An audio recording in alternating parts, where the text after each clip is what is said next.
Hi guys, Zach here with another Command & Conquer Red Alert video. In this game I'm playing a 3v3 match on the map The Hills of Eyes.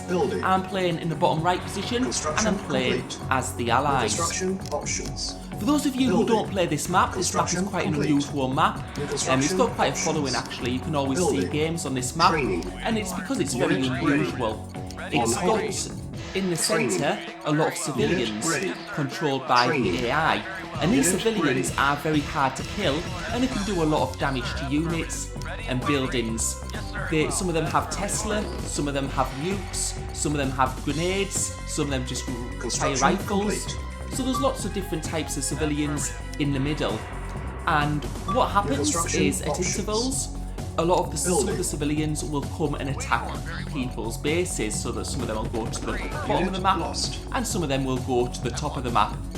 Now the best way to deal with the civilians is to use dogs, so the role of the middle player usually on both the bottom and the top of the map is to produce dogs which eat them up, because for some reason civilians don't attack the dogs and the dogs just start eating them as they run past, so that's the best thing you can do to protect against them. However, I'm playing in the bottom right, and if you're playing on the right of this map, it's usually best to go Allies, and that's because you're going to have a big water fight. And for the water, getting water domination on this map is very, very important, and once a team gets water domination, it makes it very, very hard for the other team to win. However, before I go for the water, what I'm going to want to do is I'm going to want to build some tanks just to block that land passage from the base at the top. So I'm not going to go straight to the naval yard and straight to destroyers. I'm going to build some medium tanks first, get that path blocked off, and then I'm going to start focusing on the water. Now with the person on the top of the map, the top team, if he decided to go water straight away and sent his destroyers right down to where my base was and started attacking my tanks, I'd just be able to send my tanks up and destroy his base, because if he goes straight water, he won't be able to build any tanks early on. So yeah, that's probably not the best strategy to do. Before I build my naval yard though, I'm going to need to get my economy sorted so I can build constantly. I'm going to build a couple of our silos and I'm going to build another ore refinery. So generally I get about 6 ore trucks on this map and it seems to work quite well. And as soon as I build that extra ore refinery, I'm going to start building destroyers, and I think I'm going to build 6 medium tanks in total. That'll just give me enough tanks to just get a double layer, as you can see there. And you can see that yellow is bringing some tanks over as well, and I'm going to be getting this third actually ore refinery down. And now I'm going to be going for straight naval yards. I'm going to be going for destroyers. Another thing that's important to get on this map is an information centre, especially if you're allies. Not only does it give you satellite, which allows you to see the whole map, it also allows you to produce cruisers. And cruisers are very, very effective on this map because they can fire very long range and they can destroy buildings. So those are like essential later on in the game. So I'm going to be got 2 naval yards down just to increase building speed. I think after my units are switched on, so it's not going to be any use building any more naval yards or any more war factories for that matter. I'm also going to be building a service depot, because on this map what can happen is, because it's usually longer games, and you can see that green have got some destroyers there, but as it's longer games you can sometimes get airstrikes, so I'm just checking against that because if I have an airstrike from my construction yard I want to be able to build another one. And what we saw there is that red, the team in the middle, have actually got destroyers out, which is a very unusual thing to do if you're playing in the top middle. Now I did say earlier that if you win water it makes it very hard for the other team to win. But if you're playing in the top middle position, the thing is, you might need to defend your base from a land attack. So if you're building water units straight away, and the person in the bottom middle position goes up and does a land attack, which is exactly what I'd do in that position, then you're going to be very, very weak on land, and you're probably going to get your base being destroyed. So unless they're working as a team, maybe they are, maybe the other person who's starting in the top left is making a big army and putting it at the entrance where the attack happens at the top of the map.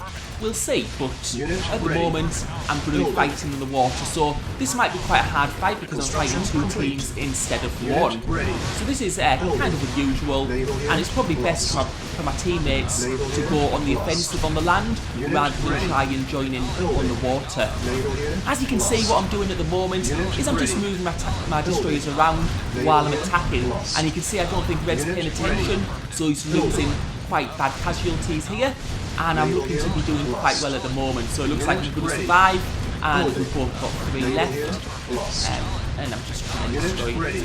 Yeah, it's quite a bit of bad micro there, so we took the low health destroyer out first, but that's gone quite well for us, I would say. You can see that he's only got 2 left and they're quite damaged. Now I'm going to be building some pillboxes because sometimes you can see a bit of Tanya play on this map. The allies can use Chronosphere to send an MCV to the back of the base and then build a barracks and start building Tanyas. Also, the Soviets have access to helicopters which can transport Tanyas to the back of people's bases, so you do see Tanya used quite a bit on this map. It's very uncommon on other maps, but on this map it's definitely more common. And you can see Green have got some cruisers out. Now cruisers are very good against buildings, but unless there's a lot of them, they're not usually that effective against destroyers. And you can see we're just taking them 2 out, so that's working out well for us, and it's looking better and better for us on the water. And now you can see that satellites come in, so we can see a lot of the map, apart from where the radar jammers are. And I'm going to be building some cruisers. You can see I've got our first cruisers out as well, and I'm going to be bringing them up to the top so I can do some destruction on the base and maybe snipe out those naval yards. You can see Green is rebuilding his naval yards up at the top. You can see Red's got some destroyers there. What I'm doing at the moment though is I'm forcing Red to make more naval units, and the more naval units they make, the weaker they are going to be on land. So that might play a factor later on if our middle team does go for that land attack with tanks. So you can see he's getting some destroyers out right now, and Green's looking in a bad position so far. I think I'm going to lose these destroyers here. I'm just going to pull them back. You can see I'm just constantly getting reinforcements in. And you can see they're building a little bit of a mass at the moment. Green have got 2 destroyers and Red have got 4. I might be able to take these out. What I'm going to be doing with that cruiser though is I'm going to be trying to take out that naval yard, so you can't build any more units. And once I get domination at the top of the map and get some cruisers, my cruisers can also fire on Green's base, but they can also fire on Red's base. And this is looking good for us at the moment. And I think that we can see that Yellow is starting to prepare for a land attack. And as I've said earlier, I think that Red are going to be very, very weak on land, so it's going to depend on whether Cyan are going to be able to defend against this. So we can see the Yellow's coming up now.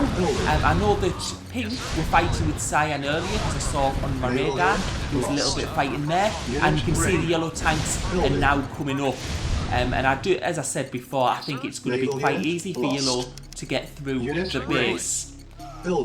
Personally, what I would have thought is that probably Red should, if you play top middle, I think you really should focus on land and build your base to the other way, so even if the water is taken, your base isn't going to get destroyed.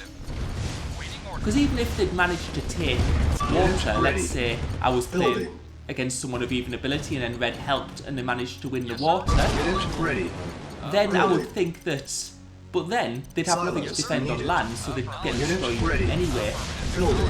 So yeah, personally I think if you're playing in the top middle position, it's probably a lot better to focus on land, and then when you do get attacked by the bottom middle team, you will have something to defend. And as you can see, it's all over. The other 2 teams, other 2 players quit when they saw Red getting attacked, and that's the end of the game. Right, thank you for watching, hope you enjoyed the video.